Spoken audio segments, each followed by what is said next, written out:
Hello dear students, मैं doctor Abha Sharma, assistant professor RKG educational college Lucknow से। आज हमारा टॉपिक रहेगा लेक्चर मेथड यानी कि व्याख्यान विधि, जो सबसे प्राचीनतम विधियों में से एक मानी गई है, जिसका सर्वाधिक उपयोग किया जाता है। इस विधि को हम टेक्नोलॉजिकल पर्सपेक्टिव ऑफ एजुकेशन के अंतर्गत पढ़ेंगे, जो बीएड सिलेबस सेमेस्टर 1 में आता है। आज इसके बारे में चर्चा की जाएगी। साथ ही साथ लेक्चर मेथड, इसके क्या डेफिनेशंस हैं, इनकी कुछ डेफिनेशंस पे प्रकाश डालेंगे। इसके अलावा इसकी क्या विशेषताएं हैं, क्या पर्पस हैं, क्या प्रिंसिपल्स हैं तथा किन किन स्टेप्स को फॉलो किया जाना चाहिए, इसके बारे में चर्चा की जाएगी। साथ ही साथ इसके क्या एडवांटेजेस हैं और क्या डिसएडवांटेजेस है, इस पे भी प्रकाश डाला जाएगा। चलिए अब हम बात करते हैं लेक्चर मेथड की। आज जो टॉपिक हम लेकर के चल रहे हैं टीचिंग मेथड्स एंड स्ट्रेटजीज में, वह है लेक्चर मेथड। सबसे पहली विधि हम इसको चुन रहे हैं, लेक्चर मेथड, जिसे हम हिंदी में व्याख्यान विधि के नाम से भी जानते हैं। चलिए सबसे पहले हम इसकी लिटरल मीनिंग की बात करें। लेक्चर है क्या?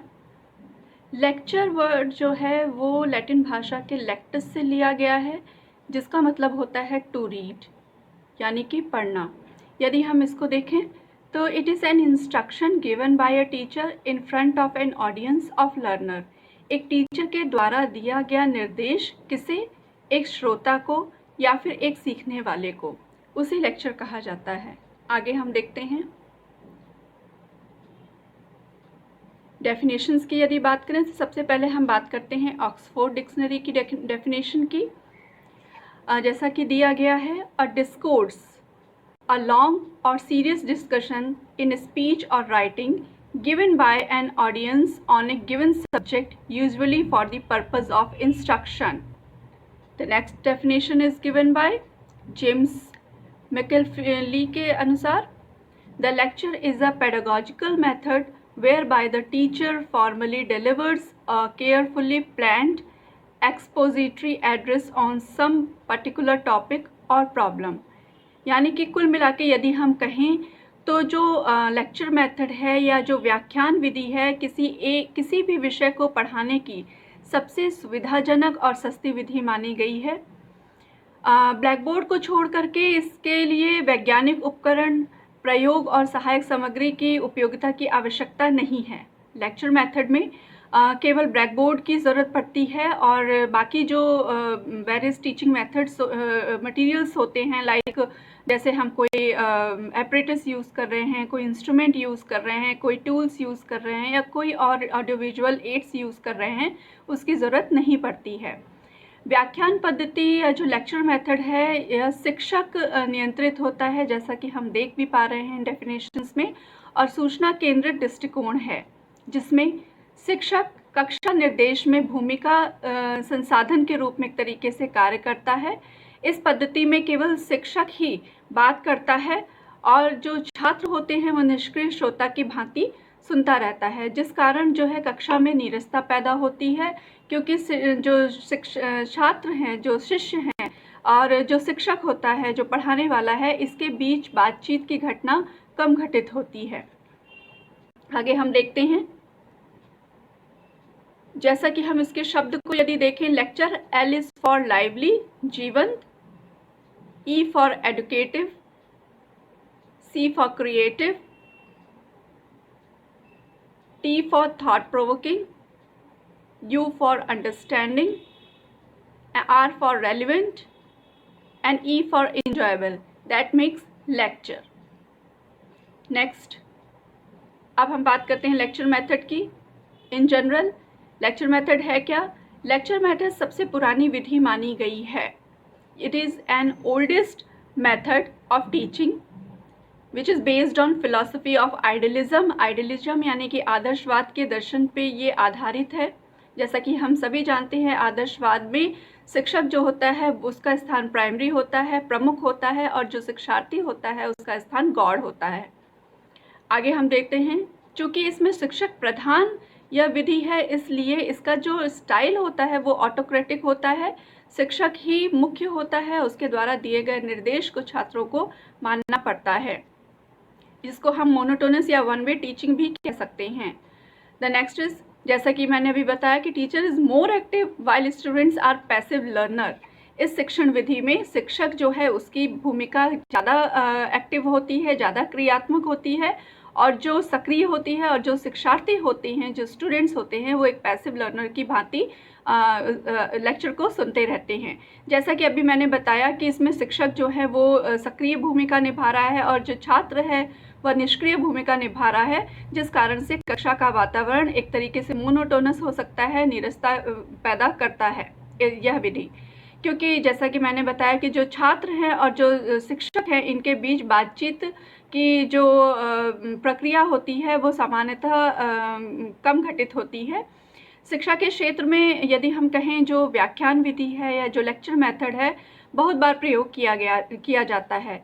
इस पद्धति का उपयोग ज्ञान और अवधारणा प्राप्त करने के लिए एक तरीके से कहा जाए तो किया जाता है। लेक्चर मेथड मुख्य रूप से जो संज्ञानात्मक उद्देश्य होते हैं, जो कॉग्निटिव ऑब्जेक्टिव्स होते हैं, उन पे बेस्ड होता है, उस पे आधारित होता है। इस रणनीति का मुख्य जोर सामग्री जो कंटेंट होता है इसकी प्रस्तुतिकरण पे होता है। इस पद्धति में शिक्षक पूरे जो शिक्षण सीखने की प्रक्रिया की योजना बनाते और उसे नियंत्रित करते हैं। व्याख्यान को रोचक बनाने के लिए शिक्षक जो है आवश्यकता अनुसार ज़रूरत पड़ती है तो ऑडियो विजुअल एड्स की भी मदद ले सकता है। जैसा कि मैंने बताया था कि चूँकि इसमें मुख्य तौर पे ब्लैक बोर्ड की आवश्यकता ज़्यादातर पड़ती है। आगे हम बात करते हैं पर्पस। क्या पर्पस है लेक्चर मेथड की? An effective method for communicating theories, ideas, facts to students. यदि छात्रों को शिक्षक कोई विधि कोई थ्योरीज बताना चाहता है, कोई सिद्धांत बताना चाहता है, कोई विचार बताना चाहता है या तथ्य बताना चाहता है तो इसके लिए इस विधि का उपयोग करता है और यह विधि सबसे ज़्यादा उपयोगी इसके लिए मानी जाती है। The next one is this method is basic purpose of this method is the dissemination of information। सूचनाओं को प्रदान करना एक तरीके से कहा जाए इस विधि का मुख्य उद्देश्य होता है। आगे हम बात करते हैं। अब बात करेंगे हम प्रिंसिपल्स ऑफ लेक्चर मेथड की। लेक्चर मेथड के क्या क्या प्रिंसिपल्स हैं, क्या सिद्धांत हैं जिन पर व्याख्यान विधि आधारित होती है। पहली विधि है a student can learn better through listening. एक छात्र सुनने के माध्यम से बेहतर सीख सकता है, वह अपने माइंड को कंसंट्रेट कर सकता है, एकाग्र कर सकता है तथा ध्यानपूर्वक कंटेंट को सुन सकता है और उसको लर्न कर सकता है। The next one is the teacher makes an attempt to impart perfect and complete knowledge of subject और द टॉपिक। इस विधि के माध्यम से शिक्षक विषय या विषय के जो भी विषय से संबंधित चीज़ें होती हैं छात्रों को सही और कंप्लीट या कह सकते हैं पूर्ण ज्ञान प्रदान करने का प्रयास करता है। The next one is subject matter can be correlated with other subjects. इस विधि के माध्यम से विषय को, जो विषय होता है, जो भी वह पढ़ा रहा है, जो ये शिक्षक पढ़ा रहा है, उसे वह अन्य विषयों के साथ जोड़ सकता है, उसको जोड़ा जा सकता है। The next one is new knowledge is given related to previous knowledge. इस विधि के माध्यम से नए ज्ञान को पिछले ज्ञान से संबंधित किया जा सकता है। ये तो हो गए प्रिंसिपल्स ऑफ लेक्चर मेथड। अब हम बात करते हैं when to use lecture method. Lecture method को कब इस्तेमाल किया जाना चाहिए, इसका प्रयोग कब करें, यह जानना बहुत आवश्यक है, जिसके लिए हम देखते हैं use to give an overview of a large unit. इसका प्रयोग किसी बड़ी इकाई का अवलोकन करने के लिए किया जा सकता है, तब हम इसे इस्तेमाल कर सकते हैं। The next one is an effective way of for motivating pupils. यह विधि विद्यार्थियों को प्रेरित करने और विषय में उनकी रुचि विकसित करने का एक प्रभावी तरीका माना गया है। The next one is developing interest in this subject. इसका उपयोग विद्यार्थियों की पठन के जो भी पूरक होते हैं और उनकी जो मुख्य अवधारणाओं को स्पष्ट करने के लिए भी किया जा सकता है, तब हम इस विधि को इस्तेमाल कर सकते हैं। The next one is used for supplementing the pupils reading. यह विधि छात्रों को कम समय अवधि में महत्वपूर्ण जानकारी प्रदान करके समय बचाने में मदद करती है, एक तरीके से पूरक का काम करती है। जैसा कि मैंने आपको बताया, और साथ ही साथ developing interest in this subject, जो सब्जेक्ट होता है इसमें इंटरेस्ट डेवलप करने में भी ये बहुत हेल्पफुल होता है, क्योंकि छात्र बहुत जिज्ञासापूर्वक इस चीज़ को सुनते हैं कि शिक्षक क्या बता रहा है तथा आगे वो क्या बताना चाहता है। The next is clarifying main concepts. इसके द्वारा जो मेन कॉन्सेप्ट्स होते हैं सब्जेक्ट के, उसको क्लैरिफाई करना ज़्यादा आसान होता है, ज़्यादा बेहतर तरीका माना जाता है। The next one is save the time of students. इस विधि के माध्यम से जो स्टूडेंट्स का समय होता है उसको बचाया जा सकता है, क्योंकि जैसा हम जानते हैं कि अगर हम अन्य विधियों का उपयोग करते हैं तो क्योंकि उन अन्य विधियों के उपयोग के लिए हमें समय की आवश्यकता होती है, तो ज़्यादा समय लग जाता है। और इस विधि का यदि हम उपयोग करते हैं तो स्टूडेंट्स के जो है की पॉइंट्स या महत्वपूर्ण बिंदुओं को प्रस्तुत करके हम शिक्षार्थियों के समय को बचा सकते हैं। आगे, यूज टू प्रोवाइड बैकग्राउंड। इस पद्धति का उपयोग पृष्ठभूमि प्रदान करने के लिए भी किया जा सकता है कि आगे हम आने वाले समय में या जो हम लेक्चर देने जा रहे हैं, जो हम कार्यक्रम करने जा रहे हैं, उसका क्या बैकग्राउंड हो सकता है, एक भूमिका हम उसकी एक पृष्ठभूमि हम छात्रों के सामने इस विधि के माध्यम से प्रस्तुत कर सकते हैं। आगे हम बात करते हैं how to introduce lecture introducing of topic, जिसमें हम सबसे पहले बात करेंगे the introduction usually takes first 3 to 5 minutes of the lecture. Introduction में 3 से 5 मिनट का समय लग जाता है उसको इंट्रोड्यूस करने में। The next one is this time is crucial in determining how well students learn and retain the information to be presented. The next one is the main purpose is to provide a framework for students learning content information. The next one is it is also necessary to gain in students attention. कुल मिला के यदि हम कहें तो ये कहा जा सकता है कि इसके द्वारा हम छात्रों का अटेंशन जो है कंसंट्रेट कर सकते हैं, उनको एकाग्रता उनके अंदर विकसित कर सकते हैं, जिसके माध्यम से वह ये समझ जाएं कि आने वाले समय में जो है क्या हमें पढ़ना है या हमें क्या पढ़ाया जाएगा। आगे हम बात करते हैं, अब हम बात करते हैं steps of lecture method. Lecture method के कौन कौन से स्टेप्स होते हैं, जिसमें हम सबसे पहले बात करेंगे प्रिपरेशन फॉर द लेक्चर।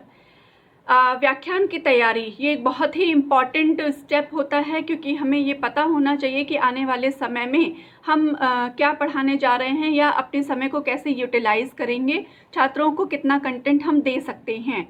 इसके कुछ साइलेंट पॉइंट्स होते हैं जो इसमें शामिल होते हैं preparation of the lectures for the lectures में, जिसमें सबसे पहला होता है छात्रों की प्रकृति, जो नेचर ऑफ द स्टूडेंट होती है, उनके अनुसार भाषा या उसको प्रस्तुत करने का क्या तरीका अपनाना चाहिए, इसकी तैयारी हमें कर लेनी चाहिए होती है पूर्व में।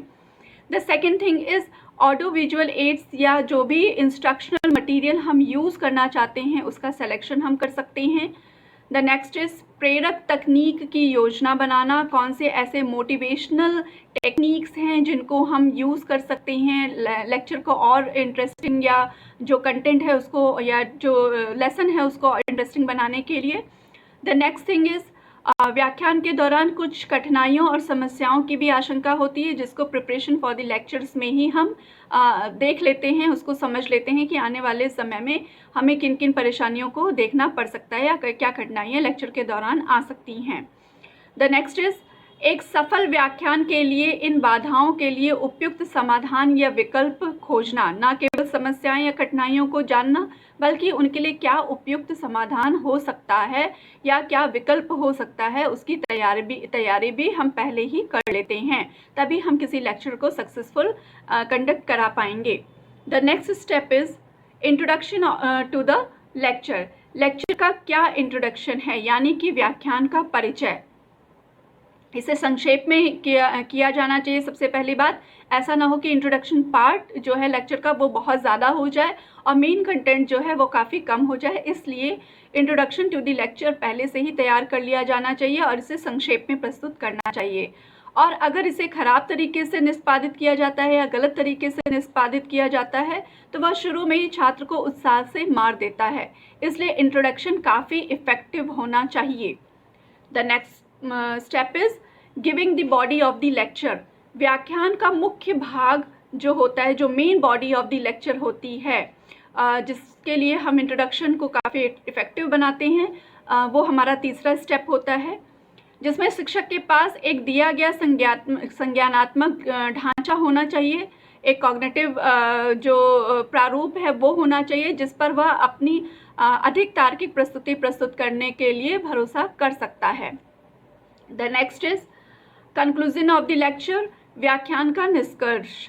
निम्नलिखित जो बहुत सी तरीके होते हैं जिनका उपयोग करके लेक्चर को कंक्लूड किया जा सकता है। जैसे जो भी प्रस्तुत प्रमुख बिंदुओं का हम सारांश प्रस्तुत करते हैं, जैसे कि हम प्रत्येक अपने लेक्चर में जो हम लोग लेक्चर्स इस समय दे रहे हैं उसमें भी हम लास्ट में समराइज़ करते हैं और ये देखते हैं कि किन किन बिंदुओं को हमने आज के लेक्चर में कवर किया है। द नेक्स्ट इज सामान्यीकरण, उसका कंक्लूजन करना बहुत ज़रूरी है कि पूरे लेक्चर में हमने क्या पढ़ा और उसको किस तरीके से पढ़ा, क्या उसका आउटपुट रहा। देन उसके कुछ एजुकेशनल इम्प्लीकेशंस हो सकते हैं तो उसको भी दिया जाना चाहिए। The next is essentials of a good lecture. Good lectures के क्या एसेंशियल्स होते हैं उसके बाद उसको हम देख लेते हैं इस पिक्चर्स के थ्रू, जिसमें सबसे पहला है अवॉइड अनोइंग मैनरिज्म। मैनरिज्म को अवॉइड करना, जो भी अनोइंग मैनरिज्म है। Then tailoring speech and writing, this is also a very essential for a good lecture. Then proper use of body language, न केवल हमें मुख से बोलना है बल्कि हमारी एक प्रॉपर बॉडी लैंग्वेज भी होनी चाहिए, हमारी जेस्चर्स होनी चाहिए। The next is topic based on need and interest. जो भी टॉपिक है वो हमारी रिक्वायरमेंट को पे आधारित हो, जो हमारी नीड पे आधारित होना चाहिए और साथ ही साथ काफ़ी इंटरेस्टिंग होना चाहिए, जिससे कि सुनने वाला उत्साहपूर्वक और जिज्ञासापूर्वक और रुचिपूर्वक हमारे लेक्चर को सुन सके। The next is clarify concepts with examples. जो भी हम कॉन्सेप्ट्स रख रहे हैं, जिन कॉन्सेप्ट्स को हम क्लैरिफाई करना चाहते हैं, उनके लिए सुटेबल और interesting examples related to the content and topic होना चाहिए। The next is lecture with respectivity of students. Student की रेस्पेक्टिविटी को ध्यान में रख करके ही लेक्चर कंडक्ट करना चाहिए। Then manage lecture in time.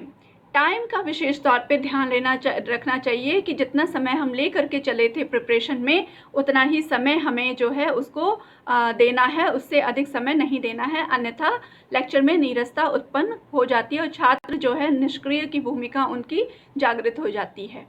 आगे हम देखते हैं, अब हम बात करेंगे advantages of lecture method. Lecture method की क्या एडवांटेजेस हैं, क्या इसके लाभ हैं, क्यों इस विधि का उपयोग करना चाहिए, इसके उपयोग करने से हमें क्या लाभ हो सकता है, जिसमें हम सबसे पहले बात करेंगे economical with regards to the time. जैसा कि हमने शुरू में ही बताया कि इसमें चूँकि टीचर जो है वो सबसे ज़्यादा उसका use as a teaching material black board का होता है, और अगर बहुत आवश्यकता पड़ती है तभी वह किसी टीचिंग मटेरियल को या फिर ऑडियो विजुअल एड को इस्तेमाल करता है, अन्यथा वह एक इफ़ेक्टिव लेक्चर के माध्यम से अपने लेक्चर को कंप्लीट कर सकता है। इसकी वजह से यह समय के संबंध में काफ़ी किफ़ायती है। The next is helps to develop the habits of concentration among the students। जैसा कि मैंने बताया, क्योंकि छात्र उनको सुनना होता है तो वह बहुत ही ध्यानपूर्वक लेक्चर को सुनते हैं, क्योंकि हम उसमें काफ़ी इंटरेस्टिंग एग्जाम्पल्स लेते हैं, कंटेंट को इंटरेस्टिंग और इफ़ेक्टिव बनाते हैं, जिससे कि हर स्टूडेंट और टीचर के बीच में एक अच्छा इंटरेक्टिव लेक्चर हो सके, जिसकी वजह से उनका कंसंट्रेशन बढ़ जाता है या उनकी जो हैबिट ऑफ कंसंट्रेशन होता है उसको विकसित करने में यह सहायक सिद्ध हो सकता है। The next is helps in achieving even high order cognitive objectives like application, analysis and synthesis. इसको यदि हम कहें तो यह उच्च श्रेणी के जो भी संज्ञानात्मक उद्देश्य हैं, जैसे कि जो एप्लीकेशन है, अनुप्रयोग है, एनालिसिस है, जिसको हम हिंदी में विश्लेषण कहते हैं, संश्लेषण कहते हैं, इसको प्राप्त करने में मदद करता है। The next is present the subject matter in a systematic way. चूँकि हम प्लानिंग करके हम लेक्चर को कंडक्ट कर रहे हैं, इसलिए ये जो भी सब्जेक्ट मैटर स्टूडेंट्स के सामने आ रहे हैं, हम उनको प्रेजेंट कर रहे हैं, वो काफ़ी व्यवस्थित तरीके से ही प्रस्तुत होते हैं। ये इस विधि की एक खासियत होती है। The next is develops good audience habit. इससे दर्शकों के अंदर अच्छी आदतें विकसित होती हैं, वह सुनता है, ध्यानपूर्वक सुनता है, इधर उधर उसकी एक्टिविटीज़ नहीं होती हैं। The next is new subject matter can easily be introduce. इस पद्धति के माध्यम से हम नए सब्जेक्ट मैटर को आसानी के साथ पेश कर सकते हैं। The next is linkage between previous knowledge with new one. इस पद्धति के माध्यम से हम पिछले ज्ञान को नए ज्ञान के साथ जोड़ सकते हैं, एक ब्रिज के तौर पे हम इस्तेमाल कर सकते हैं, जो कि हमें आगे ज्ञान देने में सहायक सिद्ध होता है। आगे हम बात करते हैं, ये तो रही एडवांटेजेस। अब बात करते हैं डिसएडवांटेजेस ऑफ द लेक्चर, कि जो लेक्चर मेथड है इसके क्या दोष हैं, जिसमें हम सबसे पहले देख रहे हैं अ टीचर सेंटर्ड मेथड। यह एक शिक्षक केंद्रित विधि है। So it provides very little scope for students activity. चूँकि छात्र निष्क्रिय होते हैं, इस वजह से उनकी गतिविधियों की जो गुंजाइश होती है वो बहुत कम पैदा हो पाती है, क्योंकि टीचर सेंटर्ड मेथड है, टीचर इसमें ज़्यादा एक्टिव होता है और जो स्टूडेंट होता है उसकी भूमिका एक पैसिव लर्नर की तरह होती है। The next is passive role of the student, जिसको मैंने अभी बताया आपको। The next is individual differences are not taken into consideration. इसमें व्यक्तिगत जो अंतर होते हैं, जो वैयक्तिक अंतर होते हैं, इंडिविजुअल डिफरेंसेस होते हैं, इनका कोई महत्व नहीं होता है, क्योंकि सभी छात्र एक तरीके से एक जैसे मान करके लेक्चर दिया जाता है, उसका way of method of lecture एक ही होता है। The next is can not be used for achieving psychomotor objectives. इसका उपयोग साइकोमोटर उद्देश्यों को प्राप्त करने के लिए नहीं किया जा सकता है, क्योंकि इसके द्वारा हम केवल कॉग्निटिव डोमेन को ही फुलफ़िल करते हैं, कॉग्निटिव ऑब्जेक्टिव्स को ही फुलफ़िल कर पाते हैं, और ज़्यादा से ज़्यादा हम अंडरस्टैंडिंग बच्चों के अंदर डेवलप कर पाएंगे। लेकिन साइकोमोटर ऑब्जेक्टिव्स की यदि बात करें तो उसको अचीव करना इस मेथड के माध्यम से कठिन हो पाता है। आगे हम देखते हैं, ये तो हो गए डिसएडवांटेजेस। Let's sum up. आज हमने क्या क्या देखा? सबसे पहले हमने ये जाना literal meaning of lecture method, उसका इंट्रोडक्शन हमने देखा, उसकी कुछ डेफिनेशंस से हम परिचित हुए, क्या पर्पस है लेक्चर का इसको हमने जाना। Then principles of the lecture method, when to use lecture method, कब हमें इसका इस्तेमाल करना चाहिए, इसको हमने देखा। Then how to introduce lecture, introduction of topic. Steps of lecture method, कौन कौन से स्टेप्स हैं जिनका इस्तेमाल करना चाहिए लेक्चर मेथड को यूज़ करने से पहले, उसको जाना। Then essentials of good lecture, एक अच्छे लेक्चर्स के लिए क्या चीज़ें महत्वपूर्ण हैं, क्या बिंदु महत्वपूर्ण हैं, उनकी जानकारी हमने प्राप्त की। साथ ही साथ हमने advantages of lecture method and disadvantages of lecture methods के बारे में जाना कि इस विधि के क्या उपयोग हैं, क्या लाभ हैं तथा इसके क्या दोष हैं, इनके बारे में आज के लेक्चर में हमने जाना है। This is all for today. Thank you students, have a nice day.